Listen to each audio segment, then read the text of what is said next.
ଏହି ବର୍ଷ ତ ବଦଳୁଛି, କ'ଣ ତୁମେ ବି ବଦଳୁଛ କିମ୍ବା ନିଜକୁ ବଦଳାଇବା ପାଇଁ ଚାହୁଁଛ? ଯଦି ନାହିଁ ତ ବର୍ଷ ତ ବଦଳିଯିବ, ତୁମେ ସେମିତି ରହିଯିବ ଆଉ ତୁମେ ସେହି ଜାଗାରେ ରହିଯିବ ଯେଉଁଠି ପ୍ରଥମରୁ ଅଛ। ଯଦି ସେମିତି ନାହିଁ ତ ତୁମେ ତୁମ ସିଚୁଏସନ୍କୁ ବଦଳାଇବା ପାଇଁ ଚାହୁଁଛ, କିଛି ଅଲଗା କରିବା ପାଇଁ ଚାହୁଁଛ, ଅଲଗା ତରିକାରେ ବଞ୍ଚିବା ପାଇଁ ଚାହୁଁଛ ତ ନିଜକୁ ଭଲ କର। ଯଦି ବଦଳି ପାରୁନାହଁ ତ ଭାଙ୍ଗି ପଡ଼ ନାହିଁ। ଯେ ପର୍ଯ୍ୟନ୍ତ ବଦଳି ନାହଁ ତ ଭାଙ୍ଗି ପଡ଼ ନାହିଁ। ତ ଏହି କଥା ତୁମେ ବି ଜାଣିଛ, ମୁଁ ବି ଜାଣିଛି। ଯଦି ତୁମେ ବଦଳିଯିବ ତ ତୁମ ଜୀବନ ବଦଳିଯିବ। ତୁମ ସେହି କାମ କରିବାର ତରିକା ଆଉ ରେଜଲ୍ଟ କିଛି ଅଲଗା ହେବ। ଏହିସବୁ ତ ହୋଇପାରିବ ନାହିଁ। ଟାଇମ୍ କେତେ ବି ୱେଷ୍ଟ କର, ମିଳିବ ସବୁ ଯାହା ତୁମେ ଡିଜର୍ଭ କରୁଛ। ତ ସେଥିପାଇଁ ନିଜ ଭିତରେ ଜୋସ୍ ଆଣ। ଏ ବର୍ଷ କରିପାରିଲ ନାହିଁ ତ କ'ଣ ହେଲା ଭାଇ, ଜୀବନ ସମସ୍ତଙ୍କୁ ମୌକା ଦେଇଥାଏ ନିଜେ ନିଜକୁ ପ୍ରୁଭ୍ କରିବା ପାଇଁ। କ'ଣ ଆର ବର୍ଷ ପ୍ରଥମ ତାରିଖକୁ ନିଜେ ନିଜକୁ ବଦଳାଇ ପାରିବ? ତୁମକୁ କ'ଣ ଲାଗୁଛି ପୁରୁଣା ବର୍ଷ ପ୍ରଥମ ତାରିଖକୁ ତୁମେ ପ୍ରମିସ୍ କରିନଥିଲ? କ'ଣ ସେହି ସବୁ ପୂରଣ ହୋଇଗଲା? ନାହିଁ, ହୋଇନଥିବ। ଯଦି ବି କିଛି ହୋଇଛି ସବୁ ପୂରଣ ହୋଇନଥିବ। ନିଜକୁ ପ୍ରଶ୍ନ ପଚାର, ବର୍ଷ ତ ଶେଷ ହୋଇଗଲାଣି। ଯାହା ତୁମେ ପ୍ଲାନ୍, ଯାହା ତୁମେ ଗୋଲ୍ କରିଥିଲ କ'ଣ ତାହା ପୂରଣ ହୋଇଗଲା?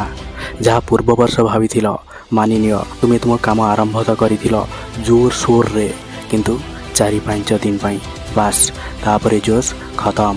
ପୁଣି ସେହି ପୁରୁଣା ଜୀବନରେ ବଞ୍ଚିଥାଅ ଯାହା ତୁମକୁ ପ୍ରତି ମୁହୂର୍ତ୍ତରେ କଷ୍ଟ ଦେଇଥାଏ ଆଉ କଷ୍ଟ ଦେଉଥିବ ମଧ୍ୟ। ଏବେ ଯେ ପର୍ଯ୍ୟନ୍ତ ତୁମେ ନିଜକୁ ନ ବଦଳାଇଛ ସେ ପର୍ଯ୍ୟନ୍ତ କଷ୍ଟ ପାଉଥିବ, କିନ୍ତୁ ଏବେ ନାହିଁ ଭାଇ। ଏବେ ତୁମ ଦୁଃଖ କଷ୍ଟକୁ ଖୁସିରେ ବଦଳାଇବାର ସମୟ ଆସିଗଲା।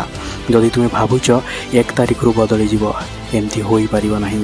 ସେଥିପାଇଁ ଆଜିଠୁ ନିଜକୁ ବଦଳାଇବା ପାଇଁ ଲାଗିପଡ଼। ସବୁ ପ୍ରୋବ୍ଲେମ୍ ସହ ଲଢ଼ିବାକୁ ପଡ଼ିବ। ବହୁତ ଅପରଚ୍ୟୁନିଟି ଆସିବ 2022ରେ। ଆଉ ଭାବ ନାହିଁ ଭାବିବାରେ। ଯେତେ ଟାଇମ୍ ଲଗାଇବ ଭାବିବାରେ ତାଠୁ ଅଧିକା ଦୁନିଆ ବହୁତ ଆଗକୁ ଚାଲି ଯାଇଥିବ। ଆଉ ଏମିତି ସମୟ ନ ଆସୁ ଭାବି ଭାବି ଜୀବନର ଶେଷ ମୁହୂର୍ତ୍ତ ଆସିଯିବ ଆଉ ତୁମେ ପସ୍ତାଇବାକୁ ଲାଗିବ। ସବୁ ଚାହିଁକି ବି କିଛି କରିପାରିବ ନାହିଁ, କାହିଁକି ନା ତୁମ ପାଇଁ କିଛି ବଞ୍ଚିବ ନାହିଁ ଜୀବନରେ।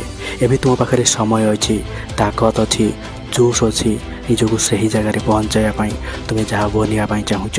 ତ ଭାଇ ଏବେଠୁ ସମୟ ଆଉ ବୟସର ଫାଇଦା ଉଠାଅ, ନହେଲେ ଯେବେ ସମୟ ଆଉ ବୟସ ଫାଇଦା ଉଠାଇବ ନା ତୁମକୁ, ତୁମେ ବହୁତ ପସ୍ତାଇବ, ବହୁତ ପସ୍ତାଇବ। ତ ଡେରି କେଉଁଥିପାଇଁ? ଆଜିଠୁ ଏବେଠୁ ଆରମ୍ଭ କର ଯାହା ତୁମେ ବନିବା ପାଇଁ ଚାହୁଁଛ, ଯାହା ତୁମକୁ ନେକ୍ସଟ ଲେଭେଲ୍ ପର୍ଯ୍ୟନ୍ତ ନେଇକି ଯିବ। ଆଜିଠୁ ସେହି କାମ ଆରମ୍ଭ କର ଯାହା ତୁମ ଫ୍ୟୁଚର ଗୋଲ୍ ଅଛି, ଯାହା ତୁମର ଲକ୍ଷ୍ୟ ଅଛି, ଯାହା ତୁମର ସ୍ୱପ୍ନ ଅଛି, ତାକୁ ପୂରଣ କରିବାରେ ଲାଗିପଡ଼। ଭଗବାନଙ୍କ ପାଖରେ ପ୍ରାର୍ଥନା କରୁଛି 2024 ତୁମର ବେଷ୍ଟ ହଉ। ଆଉ ମୁଁ ଆପଣଙ୍କୁ ହୃଦୟରୁ ସପୋର୍ଟ କରୁଛି। ତୁମେ ବହୁତ ଆଗକୁ ଯାଅ, ବହୁତ ଆଗକୁ ଯାଅ।